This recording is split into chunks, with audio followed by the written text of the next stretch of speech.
जय गुरुदेव। श्रद्धा का ब्रह्मचर्य से संबंध। जिन साधकों की कुंडलिनी शक्ति का जागरण नहीं हुआ है परंतु ब्रह्मचर्य व्रत का पालन करते हैं, उनको अपनी श्रद्धा पर संयम करना अति आवश्यक है। क्योंकि जब तक काम वासना का वेग कार्य करता रहता है, शुक्र अंतर्मुखी नहीं हो सकता। काम वासना भी स्त्री संग की ओर प्रेरणा करने वाली एक प्रकार की राजसी श्रद्धा का ही रूप है। जब सात्विक श्रद्धा का उदय होता है और देव अथवा पूज्य बुद्धि उत्पन्न होती है, तब तुरंत काम वासना शांत हो जाया करती है। श्रद्धा ही बहिर्मुखी होकर सृष्टि का कारण बन जाती है, जैसा कि ऊपर पंचाग्नि विद्या में कहा गया है। और अंतर्मुखी रहने पर श्रद्धा ही मोक्ष का साधन होती है। इसलिए श्रद्धा को सात्विक रखने पर स्थूल बिंदु की ऊर्ध्व गति संभव है, अन्यथा नहीं। देवता उसकी आहुति सृष्टि के हेतु बहिर्यगार्थ निम्न स्तरों पर देते हैं और मुमुक्षु आत्मचिंतन रूपी अंतर्याग द्वारा उसके उल्टे क्रम का अनुष्ठान करता है। गुरु शिष्य का संबंध भी श्रद्धा के सूत्र से बंधा होता है। इसलिए गुरु शिष्य के संबंध पर भी कुछ विचार प्रकट करके हम यहाँ विषयांतर के दोष को पाठकों के लाभार्थ ग्रहण करते हैं। गुरु शिष्य का संबंध और श्रद्धा। गुरु और शिष्य में जो संबंध होता है, उसका सूत्र एकमात्र शिष्य की गुरु के प्रति श्रद्धा ही है।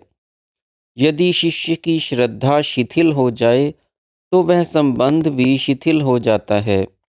यह संबंध वास्तव में एक पक्षीय ही है, उभय पक्षीय नहीं। क्योंकि गुरु की शिष्य के प्रति श्रद्धा की भावना का होना संभव नहीं। श्रद्धा सदा अपने से बड़ों के प्रति ही हुआ करती है, परंतु श्रद्धा की प्रतिक्रिया भी प्रेम के रूप में प्रकट हुआ करती है, जिससे शिष्य को गुरु की विद्या फलीभूत होती है। शिष्य गुरु की शरण में श्रद्धा की प्रेरणा से प्रेरित होकर जाता है कि उसको वहाँ से उसकी जिज्ञास्य विद्या की उपलब्धि होगी। अध्यात्म पथ का पथिक गुरु से भौतिक स्तर पर उस प्रकाश की जिज्ञासा रखता है जो उसे तीनों तापों से मुक्त कर दे। इसलिए वह ज्ञानी गुरु की खोज करता है, परोक्ष ज्ञानी की नहीं, वरन अनुभवी तत्व ज्ञानी की। श्री भगवान ने भी ऐसे ही ज्ञानी गुरु की शरण में जाने का आदेश किया है। ज्ञानी गुरु योगी तो होना चाहिए, क्योंकि बिना योग सिद्धि के ज्ञान नहीं होता। परंतु योग से भोग और भोग से रोग भी होते हैं, यह देखने में आता है। इसलिए यदि गुरु में योग के साथ साथ भोग भी हो तो हर्ष की बात है, क्योंकि योगी के पास भोगों की समृद्धि उसकी सिद्धियों का परिचय देती है। परंतु भोग के साथ रोग भी गुरु की सेवा में आ उपस्थित हो और रोगों के निवारणार्थ गुरु घबराकर साधारण डॉक्टरों वैद्यों का आश्रय ढूंढता फिरे, तो उसके योग को बट्टा लग सकता है और इससे शिष्य की श्रद्धा में भी ठेस लगने की संभावना है। भोग और रोग दोनों पूर्व अर्जित प्रारब्ध कर्मों का भी फल हो सकते हैं, जिनका योग की सिद्धि से कोई संबंध नहीं होता।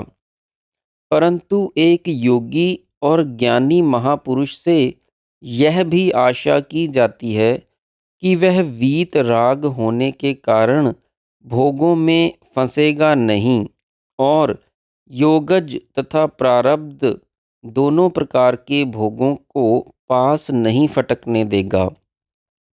यदि उनसे रोग उत्पन्न होते दिखते हैं और यदि प्रारब्धवश रोगों का आक्रमण भी हो, तो अपने योग बल से उनको परास्त करता हुआ वह उन्हें सहन करेगा, न कि साधारण मनुष्यों के सदृश भोगासक्ति का कुपथ्य करके उनका पोषण करेगा।